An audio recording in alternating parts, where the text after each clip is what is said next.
Good day. Just wanted to make a quick little video updating the garden, food forest area. So without any further ado, we'll kind of send you some updates here. Alright, first of all, the rock in the drainage is doing a pretty good job of retaining the soil, preventing the erosion. As you can see, I've planted the upper ridge here with some arborvitaes and some sumacs to kind of help stabilize that ridge and soil. Also have some purple winter creeper planted up here. This will kind of flow over these rocks and get a nice little purpley green leaf effect. It'd be really nice. So you're gonna come follow this down. And here along this rim, we've planted, probably about 50 cannas. So those will be about 6 foot tall, red flowering shrub there. It's gonna be really pretty, kind of give us some privacy here. That'd be really nice. Got our little red maple starting to leaf out, very exciting. Also added 3 beds here on contour. And here, this first bed here is all of our herbs. And then we had a couple volunteer, it looks like cantaloupes that are coming up. That's exciting.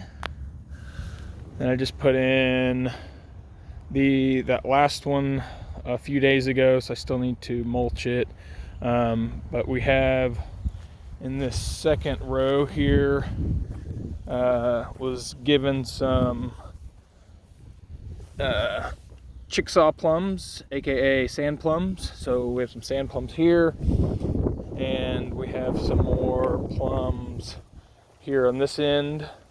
Pretty excited. But yeah, let's get a little swale update. So as you can see, we got nice water flow coming off the road, and we're diverting it. So some of my previous videos showed that the water used to just kind of flow off the property back to the creek back there. So I wanted to make sure to try to capture as much water as possible. Obviously use nature to your benefit. So what I've done is swaled this and captured the water to divert it over to the larger garden area. So you can see we basically cut in a swale on contour, and it kind of follows the natural path. Right here we have our overflow sill, and it looks like I will need to true that up a little bit. We have a little bit of erosion, so to fix that on some of the drier spells, I'll have to kind of put that soil back and replant it up, and those roots will help stabilize that soil. Not the end of the world, just some little repair. And once plants are established there, I don't have to worry about this washing out anymore. Ended up getting some different berries planted up on the downhill mound here. Aronia berry. It's kind of hard to see on camera. Ooh, there she is. There's a little aronia berry. There's a couple other things here that haven't quite leafed out, so kind of hold my breath to see what those are going to do. But we'll follow the swale and follow the water flow and see what's going on. So it looked like it rained quite a bit today. We'll get a count here in a second for inches of rainfall. But looking back from this side, you can kind of see the performance of the swale. So water's running downhill. It wants to follow gravity. The water wants to keep flowing. So what we do is swale it to stop slow, and soak this water. So all this water is slowly soaking into the soil downhill, right through these berms. So the water kind of flows here. We have another overflow spillway here, and that kind of feeds these, let's see, 1, 2, 3, 4, I have 4 annual beds here. It kind of feeds into those beds, so those are getting watered nicely. These hugel mounds, the swale kind of cuts in front of the hugels. I wouldn't say this is much of a swale. Kind of just do a trench in front of the hugels just to kind of get some of that water to plume into those mounds.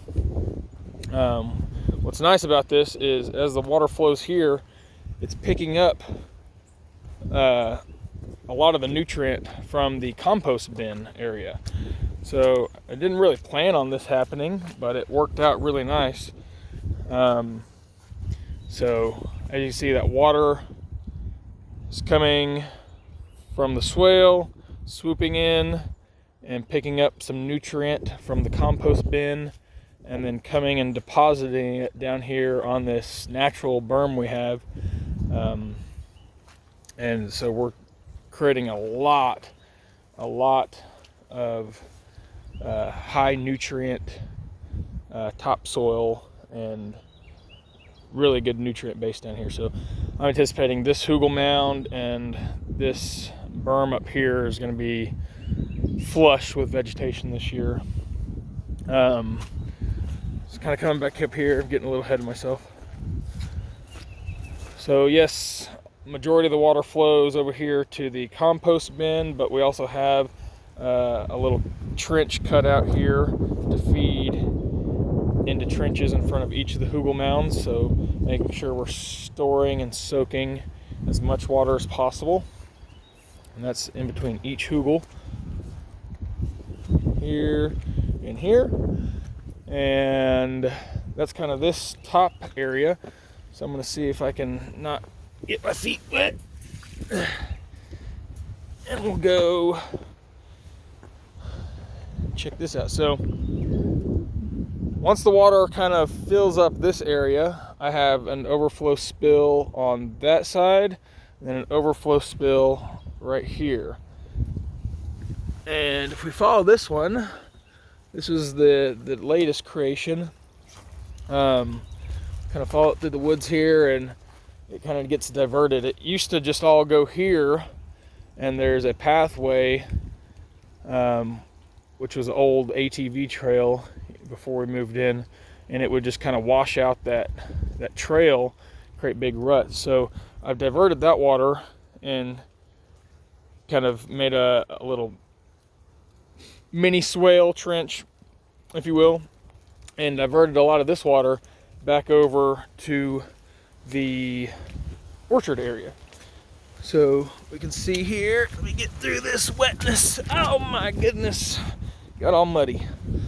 So as that water fills here, it trickles this way, follows this, and then I have these mounds also on contour. And we're feeding this bed right here, which is full of hazelnuts and some, what is that? Garlic. Try to keep some pests away a little organically. And then kind of cut a little spillway here, so when this fills up, it overflows here, and we trickle down into the next swale mound. And this one has lots of potatoes growing on it. We got some garlic. We got an apple tree here. Kind of fills in, so all this water is soaking into that mound, creating a nice moisture wicking action there. I said that terribly.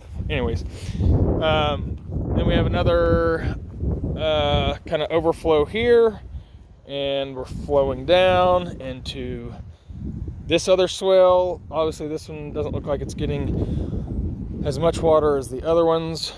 It's probably already soaked in quite a bit since the rain just finished up. But so this little swale will get filled up, feeding this mound and these 2 fruit trees. And then we have the same action here. This one fills up, we're picking it up, we're diverting it over, and it fills up this swale for these fruit trees. And the last one, we haven't quite got enough rain to pick up another path here to fill up this one. But naturally, this is gonna fill up as water hits this surface and slides downhill. And look at this peach tree is just looking alive. So all these fruit trees were bare roots I just planted here in the winter, early January of 2020. Pretty excited to see how they're going to do this first year of growth. Went ahead and ran some irrigation lines just in case we have some dry spells. So going to try to at least get 5 to 10 gallons a week on these fruit trees, especially this first year. So all this water is coming from the secondary spillway up on this mound, and we'll kind of take a look at that.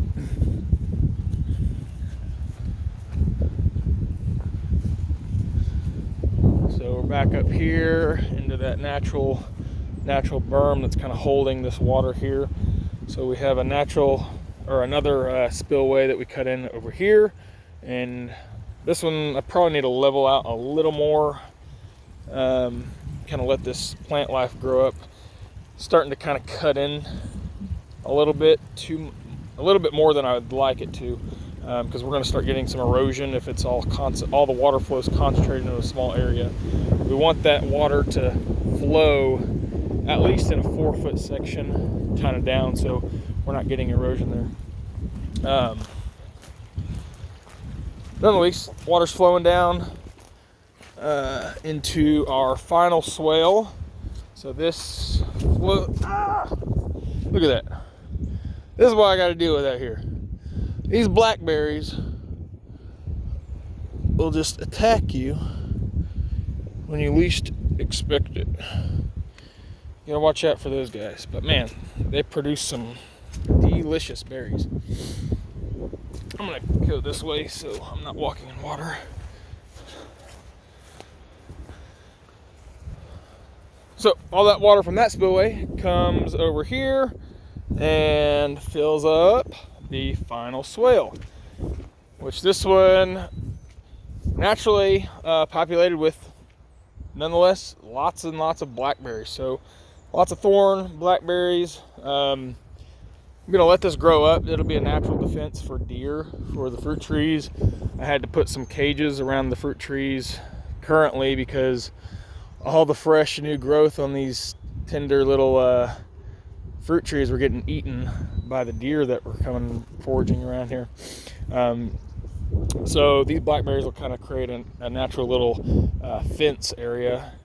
If I don't like walking through the thorns, I don't think the deer are going to want to walk through the thorns, but I don't know. That's just my theory, so we'll see if that actually pans out. But you can see the swale is filled up with water as well, and we're wicking into the mound. We have a blueberry here, which has got its first flower, so we might have a blueberry this year. That'll be exciting. Got our other apple tree here. Get a little zoom action going. Little apple tree here, and then we have our nectarine right over here. And around all these trees I planted some native flowers. So we had some echinacea here. Don't get me lying about all this other stuff. There was kind of a variety seed packet, and kind of scraped a lot of the mulch away, put the seeds in there and lightly mulched over it, and they're just taking off like they belong here, which is great because they do. Let's see, a couple more things to go over. So this is the last swale.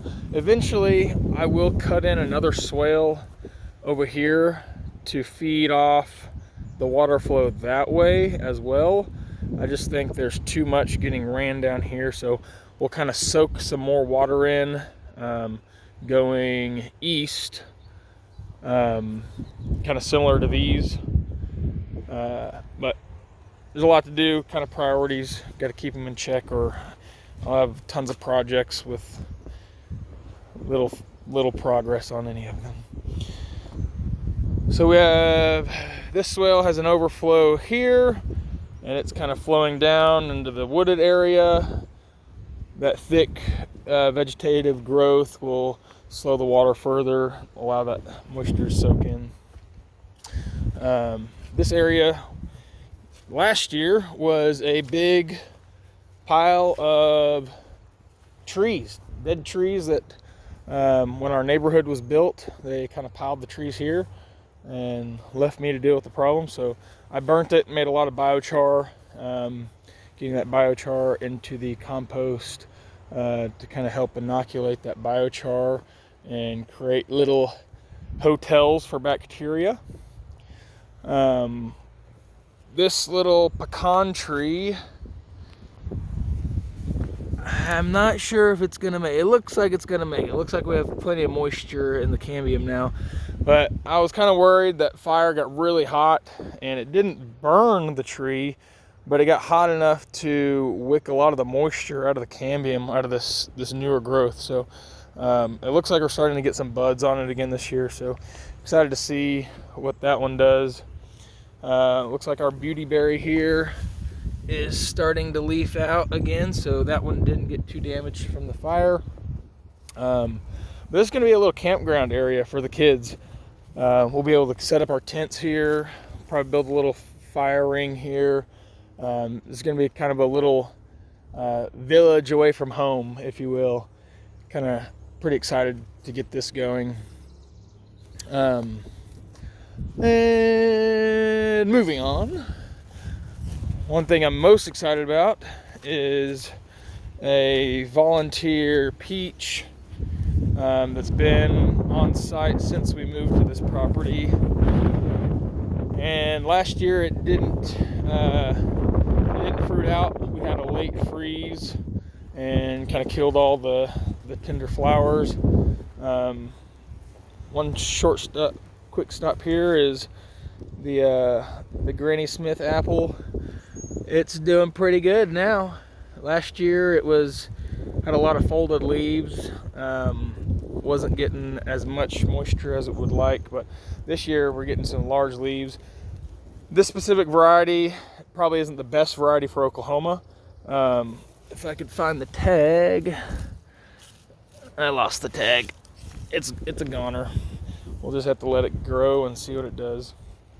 But I know this particular variety isn't probably the best for Oklahoma, but it's what it was available to me. So I grabbed it, threw it in the ground, and we'll see what it does. It's kind of what I do. Find some plants, throw it in the ground, see what it does, especially if they're cheaper.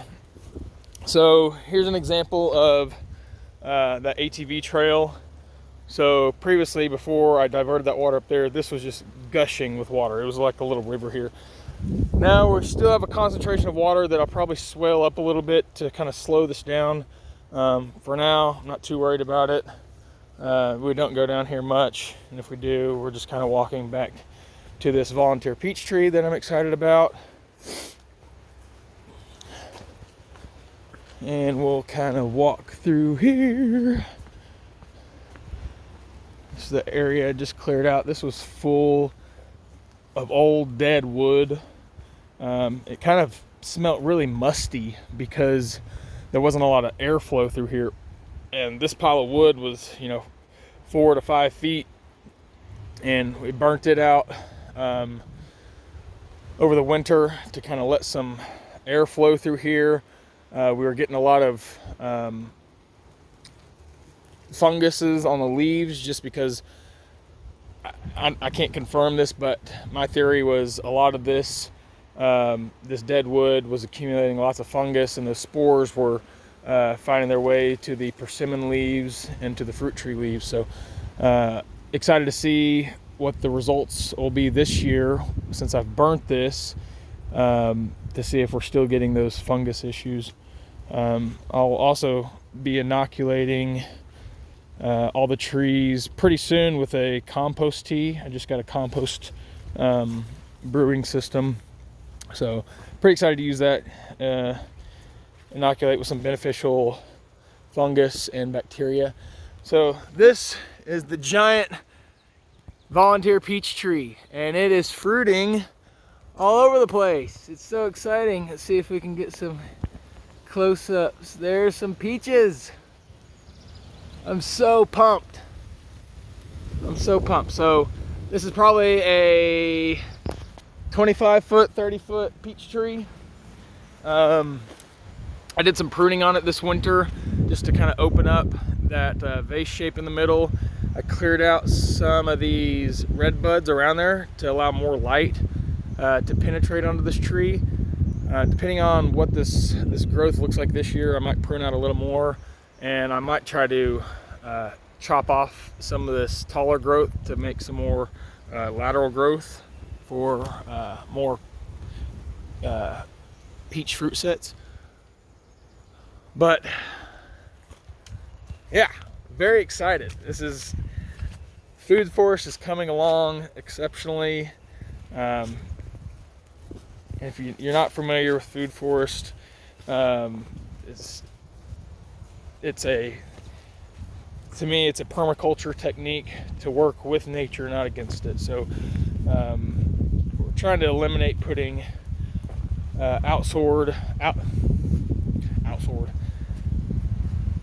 outside resources onto our land. Obviously, it's the beginning of the system, so I'm bringing in compost for now.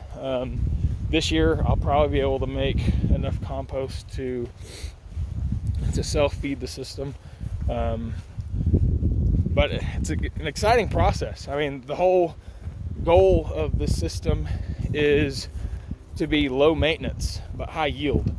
And to do that, you have to polycrop, mix different crops in everywhere. Try not to focus on one crop in a specific area. I tried to do that last year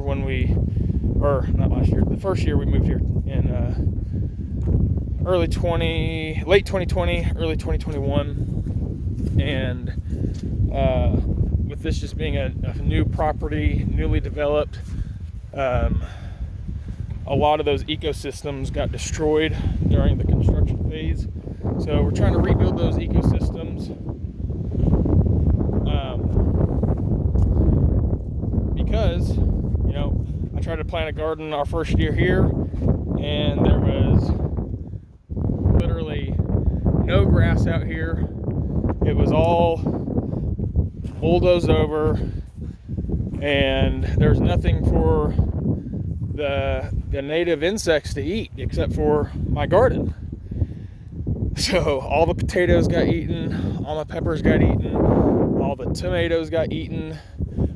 It was a small buffet for the insects when they're used to.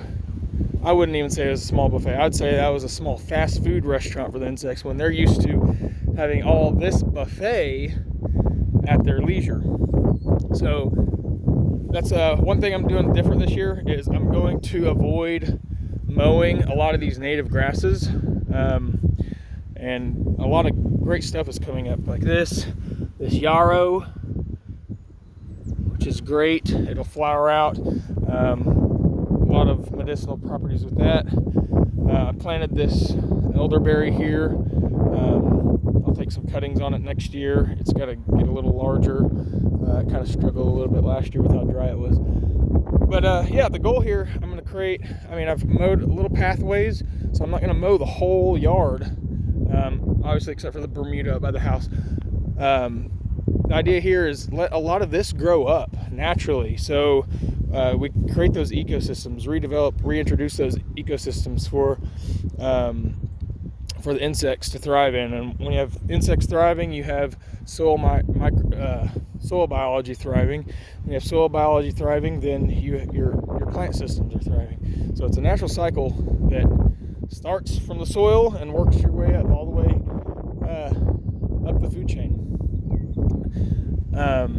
But yeah, look at this growth. I keep seeing, every night I come out here, there's rabbits nesting in these grasses now.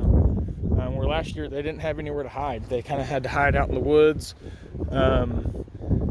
And typically rabbits, I wouldn't say they would enjoy being deep in the woods at night due to predators. Don't quote me on that. That's just kind of my thinking. If I was a rabbit, I'd want to kind of be in a field where I can run around quickly, a little more agilely. But look at all this yarrow. I mean, it's everywhere. Here in a week, these are going to be full of flowers. It's very exciting. So that's about a 25-30 minute video.